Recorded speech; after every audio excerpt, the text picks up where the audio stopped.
ตอน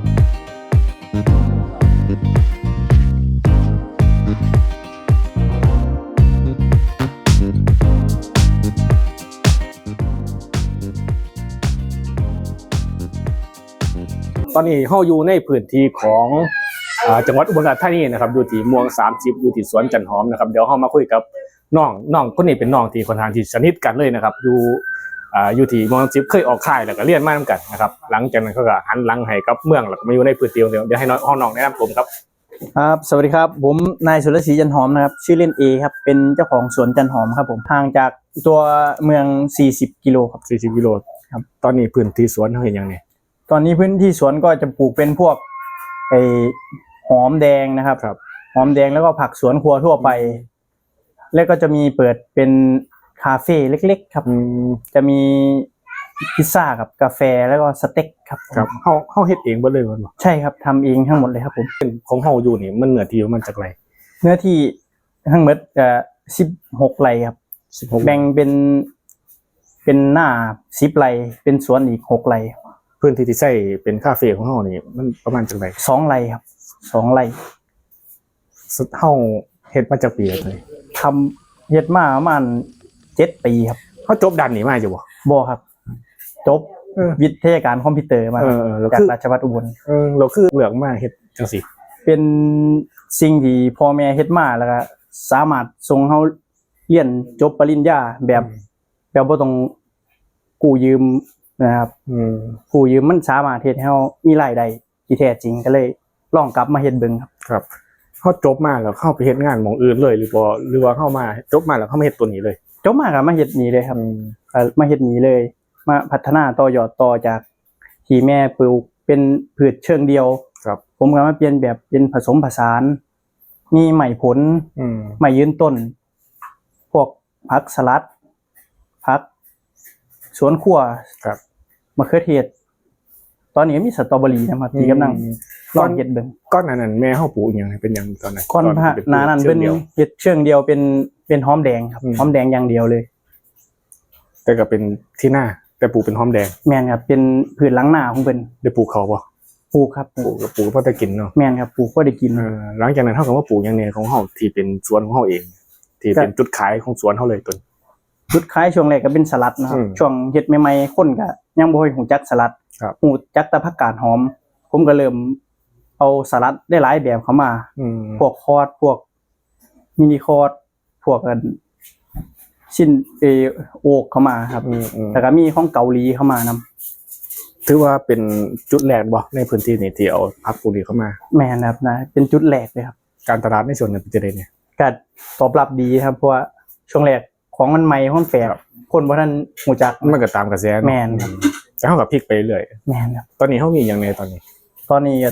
นักรักก็เป็นคาเฟ่แล้วครับปรับมาเฮ็ดเป็นคาเฟ่น้อยๆเป็นพิซซ่าเป็นหลักเลยครับตอนนี้พิซซ่าของเฮามีหน้าหยังเนี่ยมีเฮาเอียนซีฟู้ดเบคอนไส้กรอกแฮมแล้วก็ผักโขมจุดที่เป็นซิกเนเจอร์ของพื้นที่ของเฮาเป็นพิซซ่าตัวนี้มีหยังที่แปลกใหม่จากพื้นที่ของตัวอื่นแม่นบ่อยู่นี่ซิกเนเจอร์จะเป็นผักโขมเพราะว่าเฮาปลูกเองครับเฮาปลูกเองแล้วเฮาก็นำมาเฮ็ดเป็นซิกเนเจอร์ของทางร้านเฮาครับหลังจากปรับเปลี่ยนพื้นที่ของแม่เฮา17 ไร่เนาะครับ17 ไร่นี่แม่มีแนวคิดต่อต้านหยังกับเฮาอยู่บ่ก็มีครับช่วงแรกก็เรียนจบมาคือบ่ไปเฮ็ดงานคือหมู่แนวนี้ครับคือกันนี่คือกันแม่นครับต่อต้านนี่เริ่มก็ค่อยๆเฮ็ดมาพิสูจน์มาเรื่อยๆก็แม่ก็ยอมรับแล้วก็คนในชุมชนก็เริ่มยอมรับใช้เวลาจักปีเลยปลูกแบบระยะเวลา 2-3 ปีเลยครับที่แบบกว่าคนจะให้ความยอมรับว่าพื้นที่ของเฮานี่เป็นบ้านดินเฮาสร้างเองเลยบ่หรือว่าจังได๋แม่นครับสร้างเองทั้งหมดเลยครับตั้งแต่ขั้นตอนการ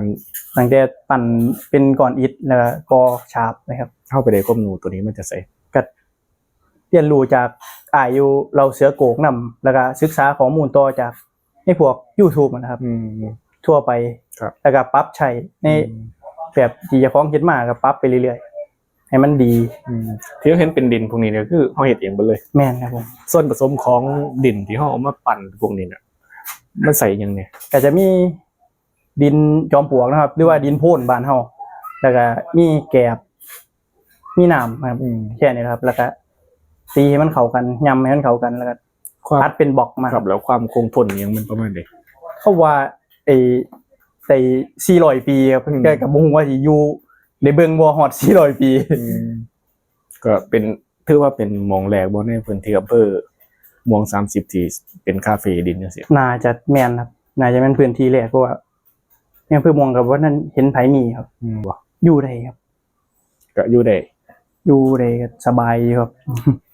โดยความเฮาบ่ได้กู้เรียนเนาะ แม่นครับ บ่ได้กู้เรียนเฮาบ่ได้ไปใส่หนี้ใส่หยัง บ่มีต้นทุนคือหมู แม่นเพราะว่าเฮากลับมาเฮาก็แม่นอยู่ว่าเฮาเริ่มจากศูนย์แต่ว่าเฮา ครับ บ่ได้มีเฮาบ่ได้ติดลบ ครับบ่ได้กินลบมากก็สบายแน่ คือพวกนี้เฮาเฮ็ดเองได้ลูกค้าหลักๆของเฮาเนี่ยเป็นไผที่เขามาในพื้นที่ของเฮานี่ ช่วงนี้หลักๆก็เป็นคนในชุมชนเลยครับ ก็เขามาเรื่อยๆอยู่ แม่นครับ ราคา ในชุมชนในตำบลเฮานี่ครับ ราคาน้ำเฮาขายเป็นราคาเท่าใด ช่วงก่อนนี่ขายอยู่ประมาณ35ช่วงนี้ก็ปรับขึ้นแน่ของมันขึ้นก็ ครับ ประมาณ40 35 ครับก็คิดว่า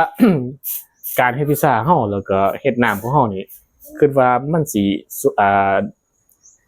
สามารถเฮ็ดให้เฮาอยู่ได้ในระยะยาวต่อไปอยู่บ่ เฮาก็น่าเฮาก็ต้องหาอิหยังมาเพิ่มเติมนำแน่ก็ต้องปลูกผักไว้นำเพื่อนครับก็ต้องเฮ็ดเกษตรควบคู่ไปให้รายได้มันสามารถอยู่ได้ตลอดปีนะครับ คือราคาของน้ำเฮาแล้วก็พวกพิซซ่าเนี่ยมันก็บ่ได้สูงมันก็ราคากลางๆที่ชาวบ้านที่สามารถเข้าถึงได้ แม่ เนาะ นครับผม แล้วเฮามีจัดเบรกจัดหยังบ่นำบ่พวกนี้ ก็ เอาล่ะบ่ มีบางครับถ้ามีคนอยากมาศึกษาดูงานแนวนี้มันก็สั่งพิซซ่าเป็นเบรกแนวนี้ก็ให้เราเป็นวิทยากรนิดหน่อยแนวนี้ก็ชมสวนให้ความรู้เรื่องเกษตรแน่บ้านดินแน่แนวนี้ สุดท้ายนี่ฝากร้านนะฮะ ฝาก อยู่หม่องใดพื้นที่หม่องใด อ๋ออี อีกรอบหนึงครับผม ไอ้ร้านอยู่จังหวัดอุบลนะครับอำเภอม่วงบ้านน้องเมกตำบลน้องช้างไงครับ ช่องทางการติดต่อครับ ช่องทางการติดต่อไอ้ Facebook นะครับ ภาษาอังกฤษเป็นสุรศรี_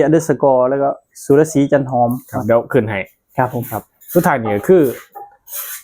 เด็กหน่อยถือว่าเป็นน้องนะครับที่เรียนมานำกันนะครับ ก็เป็นอีกหนึ่งคนนะครับที่อยู่ในพื้นที่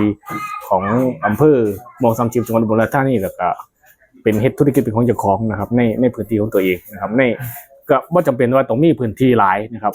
16 17ไร่เฮาบ่ได้ใส่ทั้งหมดเนาะ แมนครับ เฮาใส่พื้นที่ที่ 2 ไร่ แม่น ครับ 2ไร่ที่เฮา 2 ไร่ ถ้าเฮ็ดเกิน2ไร่ไร่2ไร่3ไร่ผมว่ามันเนี่ยมึงมันเป็นภาระเนาะ มันจะเหนื่อยครับ โอเคครับแล้วสุดท้ายนี้ขอ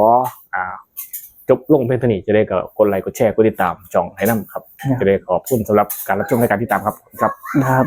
บ